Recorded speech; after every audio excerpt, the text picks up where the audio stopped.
ลองจินตนาการถึงเรือสำราญลำมหึมาที่กำลังฝ่าพายุเศรษฐกิจ แล้วก็คลื่นลมของหนี้ครัวเรือนที่ซัดกระหน่ำดูนะคะ อืม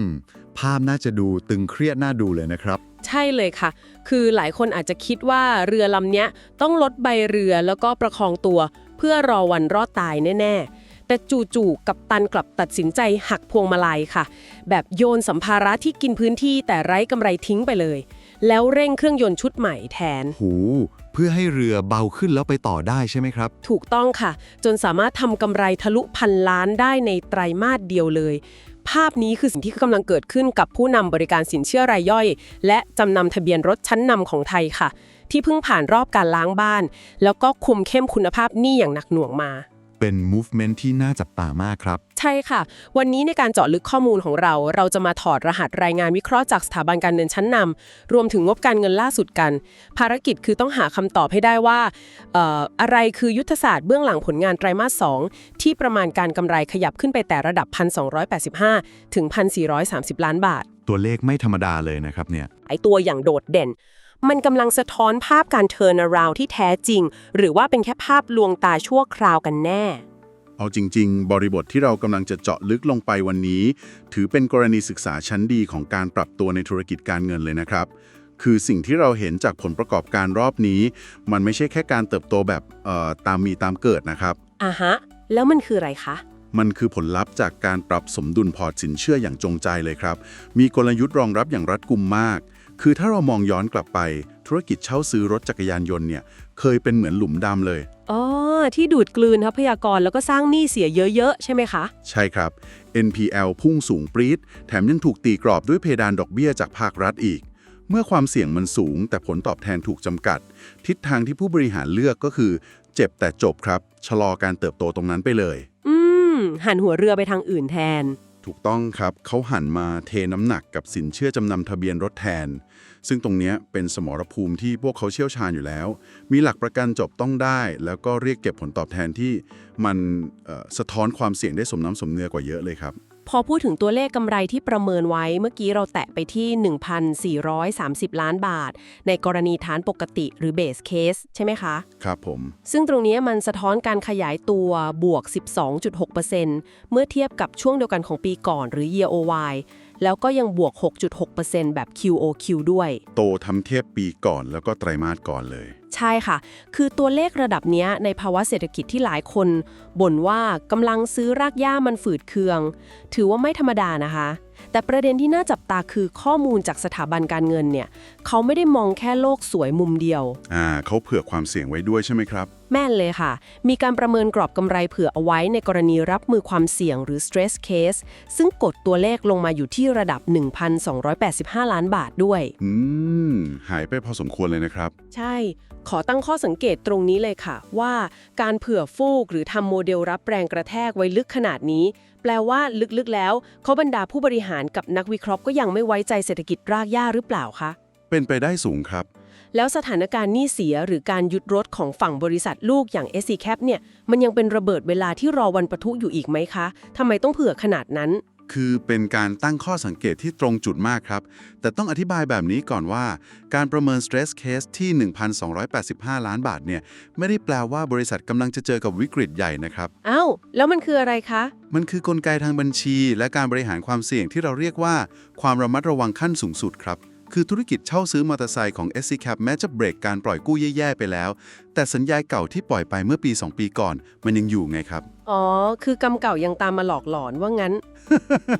ประมาณนั้นครับ สมมุติลูกค้าผ่อนไม่ไหว บริษัทก็ต้องยึดรถกลับมา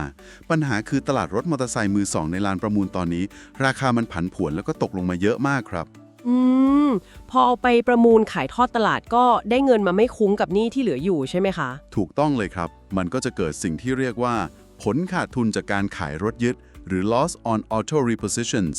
โมเดลที่กดกำไรลงมาเหลือ 1,200 กว่าล้าน ก็เลยเป็นการจำลองสถานการณ์ที่เลวร้ายที่สุดเอาไว้ก่อน อ๋อ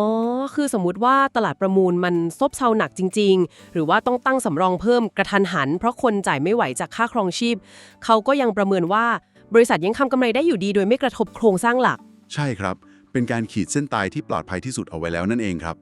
เข้าใจเคลียร์เลยค่ะ ทีนี้พอเราเห็นภาพรวมการประเมินกำไรแล้วเนี่ย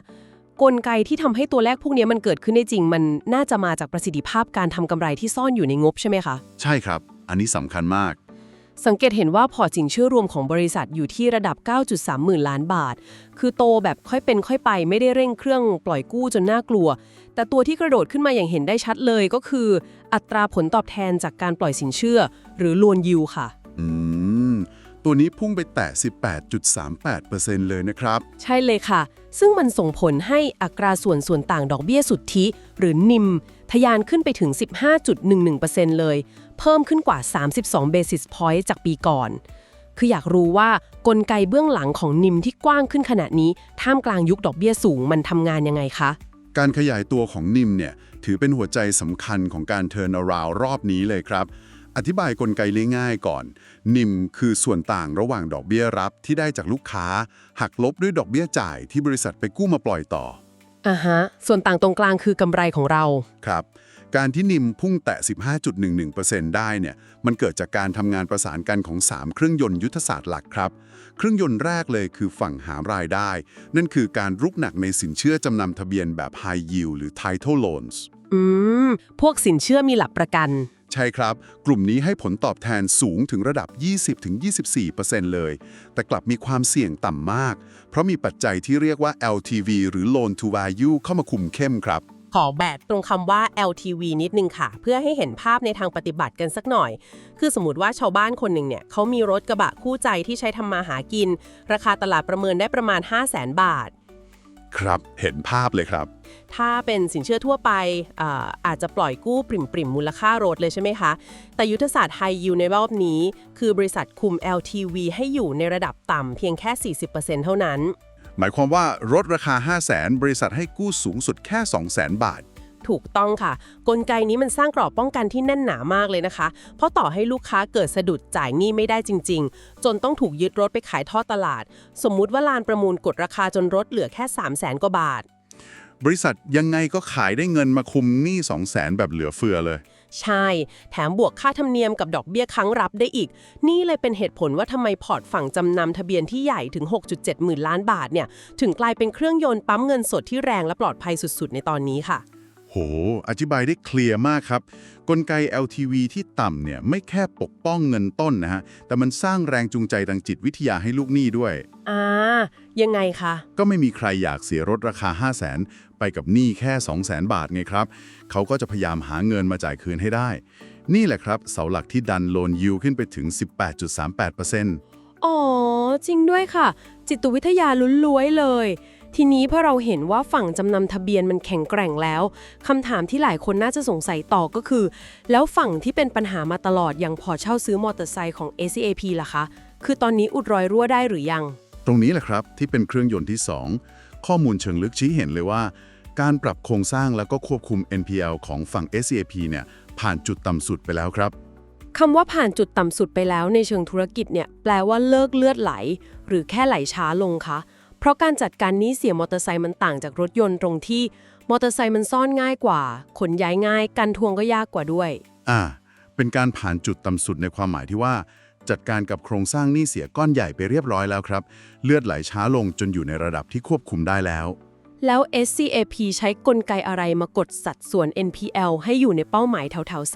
3.97% ได้คะ เขาใช้การยกระดับความเข้มงวดตั้งแต่การอนุมัติสินเชื่อหรือ Credit Scoring เลยครับคัดลูกค้าที่จ่ายไหวจริงๆไม่ใช่หลับหูหลับตามปั๊มยอดเหมือนอดีต ตัดไฟตั้งแต่ต้นลม ใช่ครับแล้วก็ใช้ระบบติดตามทวงหนี้ที่รัดกุมขึ้นด้วยพอเจอลูกหนี้ที่เริ่มมีสัญญาณผิดนัดปุ๊บจะรีบเข้าไปเจรจาหรือยึดรถกลับมาให้เร็วที่สุดเพื่อลดการเสื่อมค่าของรถครับ โอ้พออุดรอยรั่วตรงนี้ได้ ผลขาดทุนจากการขายรถยุดก็เลยมีแนวโน้มลดลงอย่างมีนัยยะสำคัญใช่ไหมคะ ถูกต้องครับทำให้คุณภาพสินทรัพย์โดยรวมกลับมาอยู่ในสภาวะที่ควบคุมได้ สอดคล้องกับการคุม NPL ให้อยู่ในระดับที่คาดการไว้เลย ฝั่งหารายได้ก็ทำกำไรได้ดี ฝั่งอุดรอยรั่วก็ซ่อมแซมเสร็จไปเปราะหนึ่งละ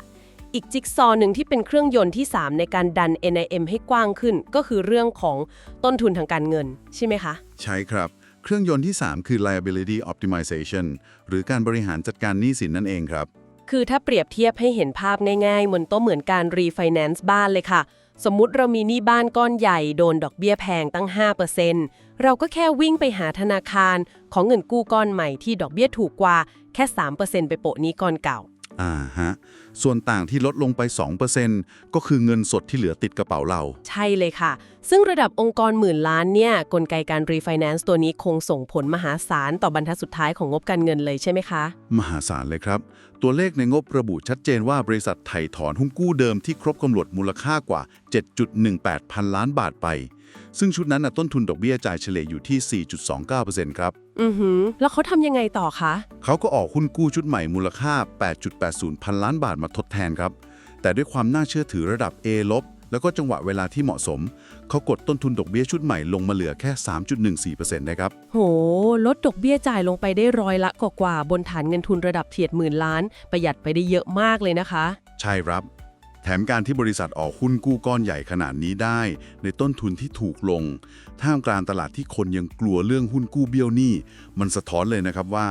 นักลงทุนยังเชื่อมั่นในกระแสเงินสดของเขาอย่างมาก แล้วผลลัพธ์จากการปรับโครงสร้างหนี้ครั้งเนี้ยมันไปสะท้อนในตัวเลขอัตราส่วนทางการเงินตัวไหนบ้างคะ ตัวแรกเลยครับ มันดึงต้นทุนทางการเงินโดยรวมหรือ cost of funds ลงมาเหลือเพียง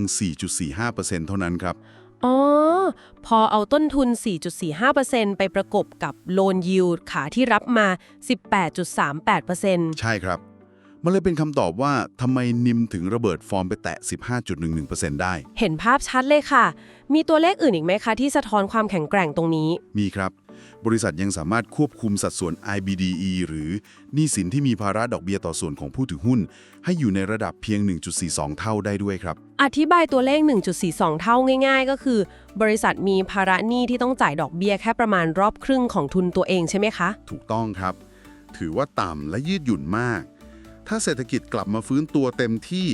เขายังมีช่องว่างให้กู้เงินเพิ่มไปขยายพอร์ตได้อีกเยอะ โดยที่โครงสร้างการเงินไม่ตึงเครียดเลย ทีนี้พอภาพรวมมันแข็งแกร่งขนาดนี้ เครื่องยนต์ทั้ง 3 ตัวทำงานประสานกันอย่างดีคำถามที่ตามมาทันทีเลยก็คือ แล้วมุมมองของสถาบันการเงินชั้นนำล่ะคะเขาประเมินมูลค่าหุ้นตัวนี้ยังไง โดยเฉพาะประเด็นที่ว่าข่าวร้ายต่างๆเนี่ยมันถูก price in ไปในราคาบนกระดานหมดหรือยัง อ้างอิงจากมุมมองของสถาบันการเงินชั้นนำหลายแห่งนะครับ ตอนนี้มีฉันทามติค่อนข้างชัดเจนในการปรับคำแนะนำขึ้นเป็น ซื้อหรือทยอยซื้อสะสมครับผม แสดงว่าเขามองบวกกันหมดเลย ใช่ครับ สถาบันมองว่าราคาหุ้นที่ปรับฐานลงมาก่อนหน้านี้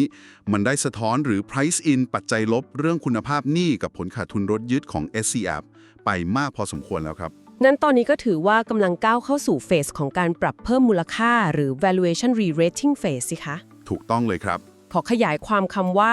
valuation re-rating phase ให้ฟังนิดหนึ่งค่ะ มันหมายความว่าตลาดเคยให้มูลค่าบริษัทเนี้ยในฐานะหุ้นที่กำลังมีปัญหา ราคาก็เลยถูกกดลงไปลึกมาก ครับ แต่พอตัวเลขมันฟ้องว่าซ่อมรอยรั่วเสร็จแล้ว ใช่ ตลาดก็เลยต้องกลับมาประเมินมูลค่ากันใหม่ ให้สมกับเป็นหุ้นที่กำลังฟื้นตัว ซึ่งถ้าไปดูค่า PE หรืออัตราส่วนราคาต่อกำไรสุทธิ ตอนนี้ซื้อขายกันต่ำกว่า 8 เท่าอีกนะคะ ประมาณ 7.18 ถึง 7.99 เท่าเองค่ะ สำหรับหุ้นกลุ่มนอนแบงค์ที่มีการเติบโต ตัวเลขนี้ถือว่าน่าดึงดูดมากเลยนะครับ ใช่ค่ะ แถมค่า PBV หรือราคาต่อมูลค่าทางบัญชี ก็ปวนเปี้ยนอยู่ใกล้เคียง 1.0 เท่า แปลง่ายๆ คือ นักลงทุนกำลังซื้อสินทรัพย์ของบริษัทในราคาที่แทบจะเท่าทุนดั้งเดิม โดยได้ความสามารถในการทำกำไรแถมมาฟรีเลย เป็นการถอดรหัส valuation ที่เห็นภาพชัดมากครับ ด้วยความน่าดึงดูดระดับนี้ สถาบันการเงินเลยประเมินราคาเป้าหมายพื้นฐานล่วงหน้าไว้ เริ่มตั้งแต่ 31.00 บาท ไปจนถึงกรอบบนที่ 35.00 ถึง 38.00 บาทต่อหุ้นเลยครับ โห เทียบกับปัจจุบันถือว่าเปิดอัพไซด์กว้างพอสมควรเลยนะคะ แล้วสำหรับคนที่ดูแนวรับแนวต้านทางเทคนิคล่ะคะ มีจุดไหนที่ต้องเฝ้าระวังหรือใช้เป็นจุดตัดสินใจเชิงกลยุทธ์บ้าง จากมุมมองเทคนิคเชิงกลยุทธ์นะครับ กรอบแนวรับแรกในการย่อตัวจะอยู่บริเวณ 24.00 ถึง 24.70 บาทครับ แต่ถ้าตลาดผันผวนแรงๆ โซนแนวรับความปลอดภัยสูง หรือ Margin of Safety จะอยู่ที่ 19.90 ถึง 22.50 บาทครับ เป็นโซนที่ราคาลงมาลึกจนสะท้อนความเสี่ยงไปหมดแล้ว แล้วฝั่งแนวต้านล่ะคะ ด่านต้านแรกในการรีบาวจะอยู่บริเวณ 28.00 ถึง 30.00 บาทครับ ถ้าทะลุผ่านแรงขายตรงนี้ไปได้ ด้วยปัจจัยพื้นฐานที่ซัพพอร์ตแนวต้านเป้าหมายถัดไปจะเปิดกว้างไปที่ 32.00 ถึง 35.00 บาทครับซึ่งก็ล้อไปกับราคาเป้าหมายเชิงพื้นฐานพอดีเลย ภาพรวมทั้งหมดที่เราเจาะลึกกันวันนี้ ชัดเจนเลยนะคะว่าหุ้นตัวนี้กำลังเดินหน้าผ่านจุดต่ำสุดของการตั้งสำรองไปเรียบร้อยแล้ว ยุทธศาสตร์เน้น High Yield ช่วยดันนิมไปสู่ 15.11% แถมยังมีอัพไซด์สู่เป้าหมายสถาบันที่ 31-38 บาทอีก ข้อมูลแน่น ๆ และลึกขนาดนี้เกิดขึ้นได้จากการซัพพอร์ตของทุกท่านเลยค่ะ ขอบคุณทุกการสนับสนุนผ่านฟีเจอร์ Super Thanks เพื่อเป็นกำลังใจแล้วก็ท่อนน้ำเลี้ยงให้ทีมงานมดงานเบื้องหลังเรา ผลิตคอนเทนต์เจาะลึกแบบนี้ต่อไปนะคะ ก่อนจากกันชวนทุกท่านมาร่วมคอมเมนต์แชร์มุมมองกันครับว่า คิดว่าการฟื้นตัวของนิมและการคุม NPL ของ SCAP จะเป็นแรงผลักดันให้ราคาหุ้นทะลุผ่านแนวต้านขึ้นไปหาเป้าหมายสถาบันที่ 31-38 บาทได้หรือไม่ พิมพ์แสดงความคิดเห็นพูดคุยกันไว้ในกล่องข้อความด้านล่างได้เลยครับ YO Insight AI Brief พร้อมแล้วแผนเกษียณที่ยั่งยืนจัดให้เลยไม่ต้องรอ หุ้นไทยปันผลสูงราคาถูกช้อน DCA เข้าไปเกษียณยั่งยืนไปด้วยกัน ทันหุ้นไปพร้อมกัน กดติดตามกดซับไว้เลยเพื่อน แล้วเราจะมั่งคั่งไปด้วยกัน Insight A Brief ช่องนี้มีคำตอบ